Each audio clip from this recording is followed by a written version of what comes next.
S A के कौन से टॉपिक्स रहेंगे जो जुडिशरी एग्जाम्स में आ सकते हैं स्टूडेंट्स में। एसए का जो रोल रहता है स्कोर्स फेच करने में काफी ज्यादा इंपॉर्टेंट रहता है, काफी ज्यादा स्कोर्स आप कवर कर सकते हो, मार्क्स कवर कर सकते हो एसए से, जो कि बहुत सिंपल चीज है जो अभी मैं आपको टॉपिक्स बताऊंगी। एंड इनफैक्ट टॉपिक्स ही नहीं, साथ में मैं आपको डिटेल्स भी बताऊंगी उन टॉपिक्स की कि आपको क्या क्या लिख सकते हो इस एसए के अंदर। हेड्स बताऊंगी, बुलेट्स बताऊंगी, थोड़ी सी इन्फॉर्मेशन दूंगी, ये नहीं कि खाली टॉपिक्स बता के छोड़ दिया। सो स्टूडेंट्स, मैं इंग्लिश एस्से टॉपिक्स पर एक सीरीज़ कंडक्ट कर रही हूँ जिसका कि ये लेक्चर पार्ट नंबर 4 है। मैं पार्ट नंबर 1 से लेकर 3 तक ऑलरेडी अपलोड कर चुकी हूँ। अगर आपने नहीं देखा है तो you can watch all those lectures, क्योंकि वहाँ पार्ट 1 में मैंने बहुत अच्छे से बताया है कि किस फॉर्मेट को फॉलो करते हुए आपने अटेम्प्ट करना है। And some of the topics हमने पार्ट 1, पार्ट 2 एंड पार्ट 3 में ऑलरेडी कवर कर लिए हैं। This is the part 4। आगे के टॉपिक्स हम इस लेक्चर के अंदर कंटिन्यू करते हैं। So without wasting any further time, let's start with the next topic. So students, यहाँ तक हमने लास्ट लेक्चर में कवर कर लिया था। अब स्टार्ट करते हैं with the next topic, national education policy 2020। इसके ऊपर अगर हम बात करें तो सबसे पहले आप इंट्रोड्यूस कीजिए इसे, ठीक है।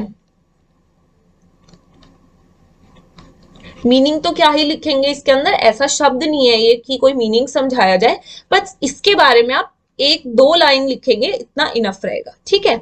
कि भाई ये एजुकेशन से रिलेटेड पॉलिसी है कि अच्छी बेटर क्वालिटी की एजुकेशन दी जाए टू द स्टूडेंट्स, राइट। आप इतना लिख सकते हैं, बाकी तो हम आगे डिटेल में समझाएंगे। उसके बाद कोई स्टेटमेंट या कोट देंगे तो इसके अंदर स्टेटमेंट आप एरिस्टॉटल की दे सकते हो, ठीक है। तो इन्होंने कहा था रूट्स, या आप लिख लो, roots of education is bitter but the fruit is sweet. यानी कि रूट्स होती है एजुकेशन की वो बिटर होती हैं, कड़वी होती हैं, लेकिन जो फ्रूट होता है, फल जो हमें मिलता है एजुकेशन प्राप्त करने के बाद, आफ्टर गेटिंग एजुकेटेड, जो हमें फल मिलता है, रिजल्ट मिलता है, वो काफी ज्यादा मीठा होता है। तो आप ये लिख सकते हैं।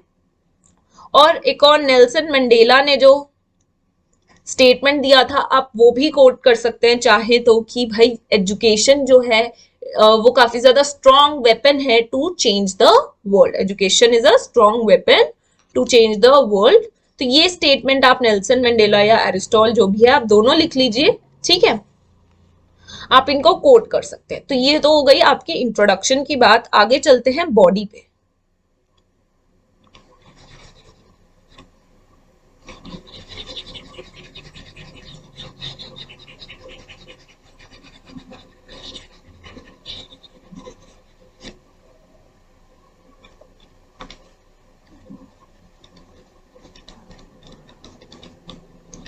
बॉडी पे आप क्या लिख सकते हैं, बॉडी में आप ये लिखेंगे कि ये जो बिल है ये सबसे पहले कब पास हुआ, 29 जुलाई 2020 को बाय द यूनियन कैबिनेट ये पास हो गया।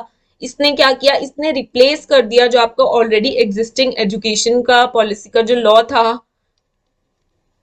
1986 वाला, उसको रिप्लेस कर दिया इस न्यू नेशनल एजुकेशन पॉलिसी 2020 ने, ठीक है।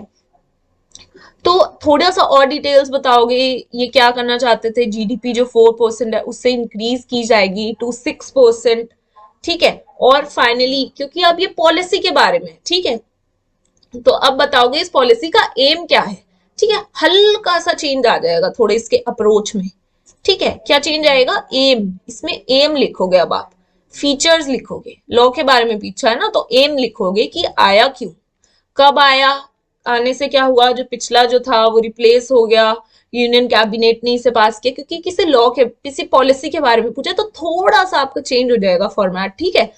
तो थोड़ा सा चेंज होगा, बट आप इसको समझ सकते हो क्यों क्यों चेंज किया हमने, क्योंकि वो ऐसा डिबेटेबल मैटर था जो अभी तक हमने लिखा, उस पर काफी ज्यादा डिबेटेबल टॉपिक्स थे वो।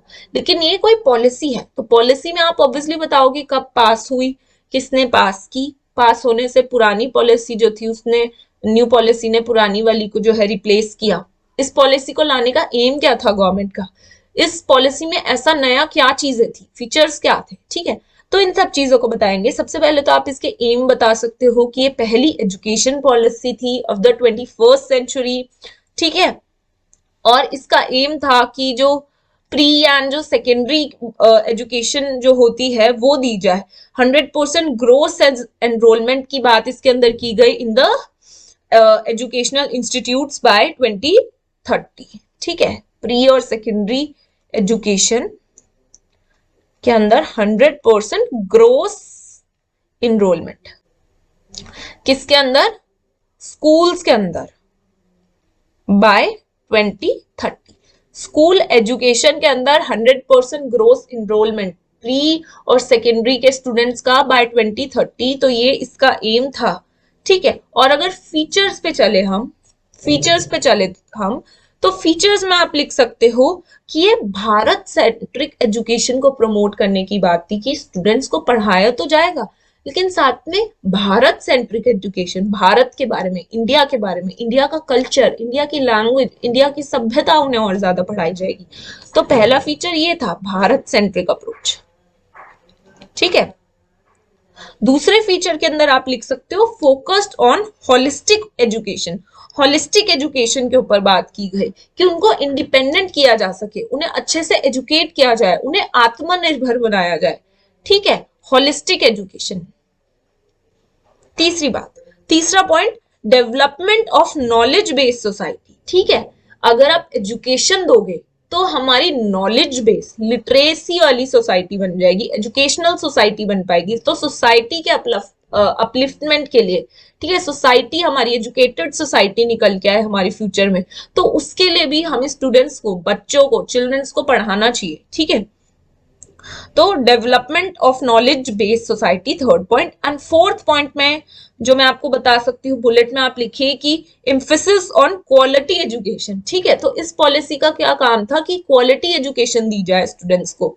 ठीक है, एम्फेसिस ऑन क्वालिटी एजुकेशन। तो ये 4 फीचर्स के जो हेडर्स हैं आप ये लिख सकते हो, और इसमें आप और ज्यादा इलेबोरेट कर सकते हो कि भाई फर्स्ट पॉइंट जैसे कि मैंने आपको बताया भारत सेंट्रिक अप्रोच थी, यानी कि पढ़ाएंगे, साथ में साथ भारत का, अपने इंडिया का कल्चर, सभ्यता भी बताएंगे। दूसरी बात, होलिस्टिक एजुकेशन दी जाएगी। होलिस्टिक एजुकेशन एजुकेट कर रहे हम ताकि वो चिल्ड्रन आत्मनिर्भर बन सके, इंडिपेंडेंट हो सके। थर्ड पॉइंट, ताकि सोसाइटी एजुकेशनल सोसाइटी हमारी बन पाए।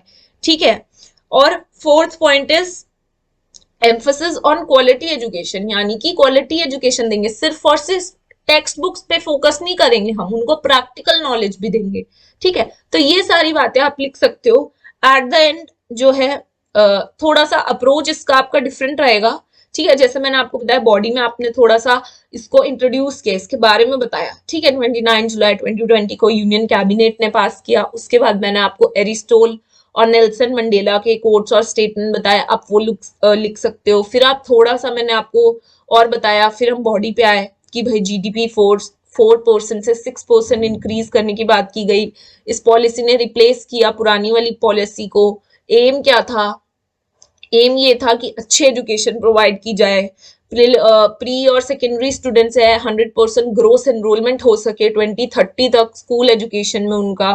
फिर इसके फीचर्स बताए। ठीक है, फिर एंड में आप कंक्लूजन लिखेंगे। एंड कंक्लूजन में क्या लिखेंगे आप, इसके ये कंफ्यूजन है, तो कंक्लूजन में मैं आपको बता देती हूँ आप क्या लिखेंगे। आप लिख सकते हैं कि काफी अच्छी पॉलिसी है, काफी अच्छी पॉलिसी है, एजुकेशन इंप्रूव होगा। ठीक है, एजुकेशनल स्ट्रक्चर है वो इंप्रूव होगा। इंपॉर्टेंट है स्टूडेंट्स को अपनी कंट्री के बारे में जानना, कल्चर के बारे में जानना। प्रैक्टिकल नॉलेज अच्छी बात है, ये भी इंपॉर्टेंट, इसको आप अप्रिशिएट कर सकते हो इस पॉइंट को, इस पॉलिसी के बारे में, कि सिर्फ टेक्स्ट बुक्स पे ही नहीं बल्कि प्रैक्टिकल नॉलेज पे भी इम्फेसाइज किया गया है। और कंक्लूजन में आप लिखोगे, मेन बात पे जो आप फोकस करोगे, आप वो फोकस करोगे कंक्लूजन में कि पॉलिसी अच्छी तो है, बट ये इफेक्टिव तब होगी जब इसकी प्रॉपरली इम्प्लीमेंटेशन होगी। अदरवाइज पॉलिसी बनाने का कोई फायदा ही नहीं है अगर इसकी प्रॉपर इम्प्लीमेंटेशन नहीं हुई, प्रॉपर तरीके से इसे लागू किया जाए, तभी ये इफेक्टिव होगी, तभी ये यूजफुल होगी। तो इस बात को लिख के आप कंक्लूड कर सकते हो। ठीक है, तो आप कंक्लूजन लिखिए और सामने लिख दीजिए प्रॉपर इम्प्लीमेंटेशन। ठीक है, तो जो आप एंड में कंक्लूजन लिखेंगे तो प्रॉपर, उसके आगे आप बुलेट नोट्स बना रहे हैं तो लिख दीजिए प्रॉपर इम्प्लीमेंटेशन। ठीक है, तो आई होप आपको ये वाला ऐसे का टॉपिक भी अच्छे से समझ आया होगा और आपको बुलेट्स भी मिल गए होंगे और इसके अंदर मैंने आपको स्टेटमेंट्स और कोट्स भी प्रोवाइड कर दिए हैं, ठीक है। नाउ फाइनली चलते हैं सबसे ज्यादा कंट्रोवर्शियल और इंपॉर्टेंट टॉपिक्स आपके जुडिशरी के लिए, जो है, जो मैंने आपको पहले भी बताया, कोई ऐसे लॉज जो रिपील हो गए हैं। So students, this was all for this lecture. आगे के टॉपिक्स हम नेक्स्ट वीडियोस में कवर करेंगे। सिंस देन, अगर किसी ने प्रीवियस पार्ट्स नहीं देखे हैं तो you all can watch those part 1, part 2 and 3। Also if you want कि मैं ये सीरीज़ कंटिन्यू करूँ, डू कमेंट, जिससे कि मुझे अप्रिसिएशन मिलता है और पता चलता है कितने लोग देख रहे हैं। एंड इफ़ यू वांट कि मैं आगे कंटिन्यू करूँ ये सीरीज़ को, must leave a comment in the comment section below. Also subscribe to my channel and like the videos अगर आपको वीडियोस अच्छी लग रही हैं तो। कमेंट सेक्शन में आप अपने फीडबैक्स एंड सजेशंस भी दे सकते हैं इफ़ यू वांट कि मैं एनी अदर टॉपिक पे कोई वीडियो बनाऊँ। Thank you for watching today's lecture students.